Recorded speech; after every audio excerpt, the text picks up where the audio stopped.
wa sahbihi wa man tabi'ahu wa wala haula wala quwwata illa billah amma ba'du. Kita sampai di penghujung acara kita ngaji di luar, di mana kita pada sore hari ini berada di tepian pantai Ancol ya. Mudah-mudahan kita yang duduk di sini mudah-mudahan diselamatkan Allah Subhanahu wa taala. Ya, mudah-mudahan para hadirin, para jamaah yang nanti pulang ke rumah mungkin capek diganti dengan kesehatan dan kekuatan dari Allah Subhanahu wa taala. Amin ya rabbal alamin. Kita masuk daripada wirid yang ketiga ya. Tadi udah a'udzu bikalimatillahi tammah bismillahilladzi la yadurru, dan yang ketiga radina billahi rabba wa bil islami dina wa bi muhammadin nabiyya. Ada dua bacaan, ada yang baca wa bi muhammadin nabiyya wa rasulah, ada yang membaca nabi muhammadin nabiyya ya. Bahkan dalam relatif ditambahkan wa muhammadin sallallahu alaihi wasallam nabiyyan wa rasulah ya. Jadi dua bacaan. Yang benar yang mana? Dua-duanya benar ya. Qala Nawawi, berkata Imam Nawawi rahimahullah dalam kitab Adhkarnya, an Sauban, diriwayatkan dari sahabat namanya Sauban ya. Ini masyhur, sahabat yang dikenal dengan sahabat yang sangat cinta sama Rasulullah. Sampai dikisahkan dalam sebuah riwayat, Sayyidina Sauban suatu hari dikabarkan oleh Rasulullah annahu min ahlil jannah, bahwa Sauban termasuk min ahlil jannah, penghuni surga. Lalu kemudian Sauban ketika mendengar kalimat tersebut, berita tersebut, bukannya girang, bukannya senang, malah sedih. Sampai beberapa hari tidak hadir di majlis Rasulullah. Rasul bertanya kepada sahabatnya, aina Sauban, mana Sauban? Udah 3 hari nggak ngaji. Sahabat nyamperin ke rumahnya Sauban, dilihat Sauban lagi sakit, hadirin ya. Badannya kurus, mukanya pucat ya. Padahal baru banget dikabarkan sama Rasulullah annahu min ahlil jannah ya. Lalu kemudian Rasulullah yang menjenguk Sauban, ditanya, ya Sauban, kenapa ente ya Sauban ya sakit begini? Jawaban Sauban, apa kata beliau? Ya Rasulullah, sejak engkau kabarkan bahwa aku termasuk orang yang masuk surga, aku nggak senang ya Rasulullah, karena nggak ada jaminan kepadaku bahwa aku akan tetap kumpul bersama engkau. Engkau dikumpulkan oleh Allah di tempat yang paling tinggi, sedangkan aku pasti berada di bawahmu ya Rasulullah. Ya, jadi pikiran Sauban kalau masuk surga nanti Nabi sama dia pisah gitu. Nah sebegitu ya nikmatnya Sauban udah masuk surga, cuman gara-gara nggak ketemu Rasulullah, Sauban sedih, nangis, bahkan sampai sakit. Lantas turunlah firman Allah Subhanahu wa taala surah An-Nisa, man yuti'illaha war rasul faulaika ma'al ladzina an'amallahu 'alaihim minan nabiyyina wasiddiqina wasyuhada wassalihin. Artinya apa? Siapa orang yang taat pada Allah dan Rasulnya, maka kelak mereka akan dikumpulkan bersama orang-orang yang diberikan nikmat ya, minan nabiyyin wasiddiqin wasyuhada wassalihin ya. Nah, jadi dari situlah keterangan bahwasanya kita nanti di hari kiamat bisa kumpul bareng Nabi Muhammad SAW. Allahumma akrimna bijalsah ma'an Nabi Muhammad SAW. Ya Allah muliakan kita, semoga kita bisa duduk bersama Rasul SAW. Nah ini Sayyidina Sauban meriwayatkan hadis Rasulullah SAW bersabda, man qala hina yumsi, siapa orang yang ketika sore dia baca raditu billahi rabbah, aku redo Allah sebagai Tuhanku, wabil islami dina, aku redo Islam sebagai agamaku, wabi Muhammadin nabiyya, dan Nabi Muhammad sebagai nabiku, kana haqqan 'alallah an yurdiyahu, maka sudah kewajiban bagi Allah untuk meredoi hamba tersebut. Kalau Allah sudah redo sama hambanya, kelar urusan udah ya. Sebagaimana yang kita tahu ya, redo Allah sangat penting. Kalau Allah sudah redo kepada seorang hamba, nggak ada yang bisa membuat dia bahaya ya. Meskipun dia maksiat ya. Kan sahabat Rasulullah SAW yang terkenal min ahlil badar ya, para sahabat yang termasuk ahli Badar, itu gelarnya radhiyallahu anhum wa radu'an. Itu meskipun mereka maksiat, Allah ampunin karena hamba tersebut sudah dapat redho Allah ya. Kenapa? Karena begitu besar perjuangannya Di saat umat Islam lagi sedikit-sedikitnya, lagi lemah-lemahnya, yang nggak punya kekuatan apa-apa illa Allah, mereka berani mengorbankan nyawanya, mereka berani mengorbankan dirinya hanya untuk meninggikan kalimatullah. Nah itu balasannya ridho Allah. Ya, makanya ini kalau lagi sedikit, ini yang mahal nih. Ya kalau pesantren tuh istilahnya, kalau pesantren masih dibangun itu yang mahal, karena kita bisa langsung dekat sama gurunya, sama kiainya. Tapi kalau pesantren sudah besar, ya udah ribuan santrinya, boro-boro tuh kiai kenal sama kita. Syukur banget kenal sama kita itu ya. Nah, makanya kita harus memanfaatkan ya momen-momen kayak begini gitu, dimana guru kita masih kenal sama kita. Ya, kita nyantren di pondok yang santrinya 15.000, dikenal aja udah syukur dah. Diengahin sebagai santri situ dah, alhamdulillah. Apalagi dikenal nama tuh ya. Itu loh. Jadi begitu luar biasa as-sabiqunal awalun, begitu biasa muhajirina wal ansor, orang-orang yang masuk Islam di awal mula Islam, itu luar biasa. Maka berhak mereka dapat ridhonya Allah karena begitu besar perjuangan mereka. Ya. Nah, itu jadi itulah ya yang disampaikan oleh Rasulullah SAW. Lalu yang kedua maknanya apa ya? Ya, raditu billahi robba, aku ridho Allah sebagai Tuhan. Kalimat ini memberikan sebuah konsekuensi. Orang yang sudah redho dengan Allah sebagai Tuhan, maka apapun yang Tuhan kasih, maka apapun yang Allah kasih, kita mesti terima dengan senang. Ya. Makanya ini kalimat sakti nih. Kalau kita baca pagi-pagi, aku redho dengan apa yang Allah tetapkan untukku. Bahasanya raditu billahi robba. Maka apapun yang terjadi pada kita hari itu, mesti kita terima dengan senang hati. Meskipun gak enak. Ya. Gitu. Duit hilang, alhamdulillah redho. Siapa yang ngilangin duit saya? Allah tuh. Ya. Nerima undangan dari mantan, alhamdulillah. Siapa yang mudahin tuh jalan orang sehingga kita jadi sulit buat ngarepin dia? Allah tuh. Ya, motor hilang, alhamdulillah. Kemarin ada jamaah kita tuh ya, Bang Opik ya, kita doakan Allah panjangin umur sehat afiat. Dia lagi sholat subuh, rumah sama gerbang emang biasa nggak dikunci, tutup doang. Baru banget selesai sholat subuh, biasanya wirid nih nggak wirid, pas balik ke rumah motornya hilang. Ya. Dibilang apa? Alhamdulillah. Wah luar biasa tuh ya. Tuh, berkah ngaji mahya istiqomah tuh ya. Motornya hilang, alhamdulillah. Tuh. Kenapa? Udah bisa memaknai musibah sebagai anugerah, itu yang mahal. Ya.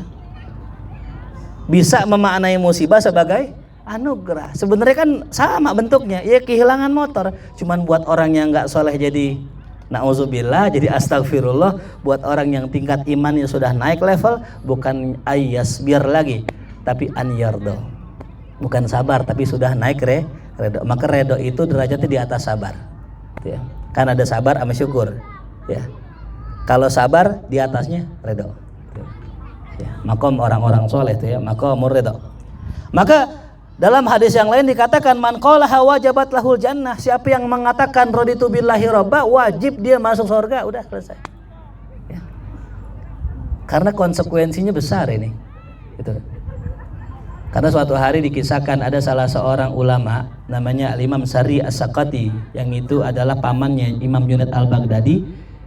Nah ini beliau pernah bertanya kepada murid-muridnya, wahai para murid-muridku, di antara kalian ada gak yang tahu tanda Allah redho sama kita? Ya. Lantas murid-muridnya gak bisa jawab. Illa Imam Junaid Al-Baghdadi itu yang alim luar biasa, masih kecil. Apa kata beliau?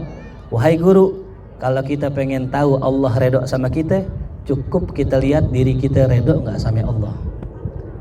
Kalau kita redho sama Allah terhadap apa yang Allah takdirkan sama kita, enak nggak enaknya, ya banyak atau sedikitnya kita redho sama Allah, maka itu tanda Allah redho sama kita. Ya, jadi kalimat raditu billahi robba itu butuh pembuktian, bukan hanya sekedar apa? Ucapan. Ya. Kita bilang kita redho, pas diuji sama Allah marah, ngambek. Kayaknya gue doang yang dikasih ujian kayak begini, yang lain enak-enak banget tuh kan. Ini buktinya kakak redo ya. Jadi ngomong gampang emang, ane redo, pas kena blek aja dah di situ tuh. Ya. Makanya berat ya hadirin semua ya. Redo itu bukan perkara yang gampang, dia butuh pembuktian. Ya. Nah itulah ya. Nah di sini ada beberapa fawaid dalam syarah ini, ajib luar biasa. Saya coba bacain aja. Mungkin nggak terkait dengan tema kita, tapi beliau memasukkan dalam kitab ini. Lamma khalaqallahu jannata Aden. Rasul bersabda ketika Allah memasukkannya ke dalam surga Aden, ya. Khalaqa fiha ma la ainun ra'at, Allah ciptakan di dalam surga apa yang mata nggak pernah lihat. Jadi kalau kita lihat laut begitu indah, ini lebih indah surga. Bahkan nggak bisa kebayang. Wala udhunun sami'at, telinga nggak pernah dengar. Wala khatara ala qalbi bashar, nggak pernah terlintas di hati seseorang. Ya, itu surga. Summa qala laha, kemudian berkata, ya, Rasulullah SAW kepada surga, takallami, ya, wahai surga berbicaralah. Pakainya dhamir muannas, ya. Takallami, ya. Bukan takalam, karena jannah surga itu apa tuh? Bentuknya, lafaznya apa? Perempuan, ya. Jangan bilang surga perempuan, ya. Wallahu a'lam, wallahu a'lam. Apa kata surga? Faqalat qad aflahal mu'minun. Qad aflahal mu'minun. Qad aflahal mu'minun salasa marrah. Diulang sama surga 3 kali. Sungguh beruntung orang beriman. Sungguh beruntung orang yang beriman. Sungguh beruntung orang yang beriman. Allahumma ja'alna minal mu'minin. Amin. Tuh satu kalimat yang keluar dari orang dari surga. Sungguh beruntung orang yang beriman, bukan yang muslim. Ya. Cuman persyaratan orang beriman berat, ya. Alladzina hum fi sholatihim khasyi'un. Orang yang di dalam sholatnya apa? Khusyuk, itu ya, itu. Orang yang sholatnya khusyuk. Walladzina li furujihim hafizun. Orang yang jaga kemaluannya, ya. Buat para jomblo nih itu, ya. Gus Fajar, insyaallah. Ya. Orang yang jaga kemaluannya tuh, ya. Makanya beruntung yang udah punya istri, udah aman dah insyaallah. Asal jangan tengok-tengok rumput tetangga aja, ya. Tuh.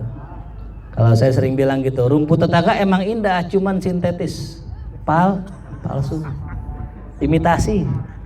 Mending rumput sendiri, ya, kayak rumput lapangan pulpu nggak apa-apa. Sekarang udah jadi liga mat sampah karena lapangan sampah mulu. Tuh. Ya nggak apa-apa, yarin jelek nggak apa-apa, yang penting rumput sendiri. Nah, pesan saya buat yang jomblo tuh, ya, tuh. Ya. Jangan dulu menikah dah. Kalau masih nyantri jangan tuh, ya. Ntar katinggil, ya. Berarti saya harus menjaga, Ustaz. Ya salah. Bait, ya. Bait. Jangan apalagi ujang, ya Allah. Jangan. Sallallahu alaihi Muhammad. Apalagi kata surga, kalimat yang kedua dari lisan surga, dia berkata apa? Ana haram alla kulli bakhilin wa mura'in. Nauzubillah min dzalik. Aku haram buat orang pelit ame orang ria. Nauzubillah min dzalik, tuh, ya. Jadi jangan berharap kita masuk surga kalau kita pelit, bakhil, tuh, ya. Wa mura'in dan ria. Ya, ini kan teman berdua. Orang munafik asalnya pelit, cuman kalau pengen pencitraan baik. Makanya yang sulit, ya, buat orang munafik, orang yang pelit tadi adalah shadaqatus sir, sedekah sir. Sedekah sir. Itu yang paling sulit. Karena yang mereka cari la yusalluna illa mura'in. Enggak salat kecuali riya. Kan dalam Quran Allah berfirman, ya. Orang munafik itu wa idza qamu ila shalah qamu kusala. Kalau orang munafik kalau salatnya malas. Kalaupun salat yuraunan nas, mereka riya gitu. Ya. Makanya pernah salah seorang solihin ditanya sama seseorang, "Ya fulan, ya syekh, apakah ana termasuk orang munafik?" Apa kata itu orang? "Ente masih suka salat sendirian enggak di rumah?" "Masih." "Ah, insyaallah aman." Ya. Karena orang munafik kagak salat kecuali lagi rame-rame. Kenapa? Kagak enak. Ya masih gua nggak sholat sih, orang pada sholat kan begitu. Gira nggak ada orang aja sholat gak? Kagak. Jadi kalau kita masih sholat malam sendiri, masih sholat qobliyah ba'diyah di rumah sendiri, masih tahajud sendiri, duha sendiri, masih ada tanda kita bukan orang munafik. Ya. Nauzubillah min dzalik. Itulah, ya, perkataan surga kepada Rasulullah. Dalam riwayat yang lain, Ibnu Umar pernah berkata, ra'aitun Nabi sallallahu alaihi wasallam yatuf bil Ka'bah. Suatu hari aku lihat Rasul tawaf di Ka'bah.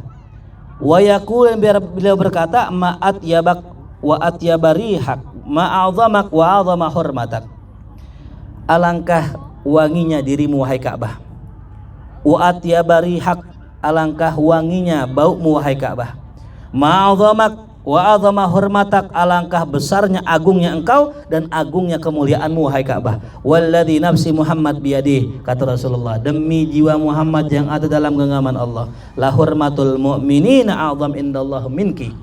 Kehormatan orang beriman, harga diri mereka lebih besar daripada engkau wahai Ka'bah.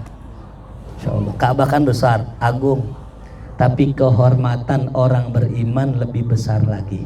Apa maksudnya? Ya. Kita kudu jaga kehormatan orang lain ya. Jadi kalau kita ngelihat kita teman kita punya aib, tutupin aibnya tuh. Kalau bisa bilangin, kalau bisa bilangin tuh. Ini kan yang sulit sekarang begitu ya. Nggak ada orang yang nggak ada kekurangan, nggak ada. Sampai saya pun banyak kekurangan ya. Kalaupun kekurangan yang kita sudah tahu dari orang lain, pastilah lebih banyak lagi kekurangan yang kita nggak tahu, terlebih sama diri kita.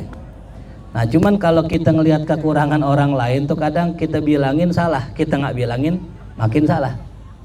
Maka saya pernah dulu punya kesepakatan dengan teman-teman saya, tolong nih kita sepakat nih 10 orang kalau nggak salah, kalau ada di antara kita yang ngelihat kotoran di pundak teman kita, tolong bersihin. Gimana kayak caranya, tapi kalau bisa yang pelan-pelan. Sepakat nih? Iya, siap, udah sepakat nih. Intinya kita ini benar-benar sahabat nih. Nah sampailah teman saya salah, minta nasihat.